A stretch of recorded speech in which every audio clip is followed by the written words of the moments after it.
আচ্ছা দাদা, একটা ট্যাটু করাতে চাইতাম। হ্যাঁ, বলুন। এই যে এই ডিজাইনটা। কোথায়? এমন কিছু বেশি পড়বে না। তাও কত পড়বে বলুন না। ওই দেবেন, মাত্র 5 লাখ টাকা দেবেন।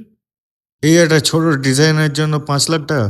ঝন্টু দাদা বলছে 200 টাকায় হয়ে যাবে। ওরা মনে হয়, বুঝলেন, সবকিছুর একটা প্রসেস আছে তো। কি এমন প্রসেস যাতে 5 লাখ টাকা লাগবে? বোকা লোক যে, একটা খাটনি আছে তো। লক খুলতে হবে, তারপর সেখান থেকে গিয়ে গুগলে যেতে হবে, তো সার্চ করতে হবে। একটা ওকে কিছু বোঝে না, একে কে নিয়ে এসছে একে। ও, তারপর দেখুন, শুনুন, মন দিয়ে শুনবেন কিন্তু, হ্যাঁ। পিন্টারেস্টে যেটা শুনেছেন, নাম পিন্টারেস্ট, নাম শুনেছেন? গুগলে গিয়ে পিন্টারেস্টে যেতে হবে। তা ওটা পিন্টারেস্ট হবে দাদা?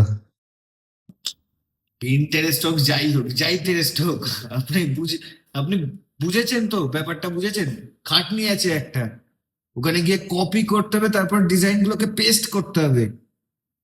কে কে কে নিয়ে এসছে বুঝে যাবে, কে জানে না ট্যাটু করতে চলে এসছে। আপনি যান যান, আপনি ঝন্টুদার দোকানে যান, ওখান থেকে গিয়ে ট্যাটু করুন আপনি 200 টাকাতে। জানেন আপনি কার সাথে কথা বলছেন? জানেন, জানেন কিছু ট্যাটুর সম্বন্ধে জানেন? জানেন আমি 50 বার বসে আঁকা ট্যাটু প্রতিযোগিতাতে জিতেছি? জানেন আপনি?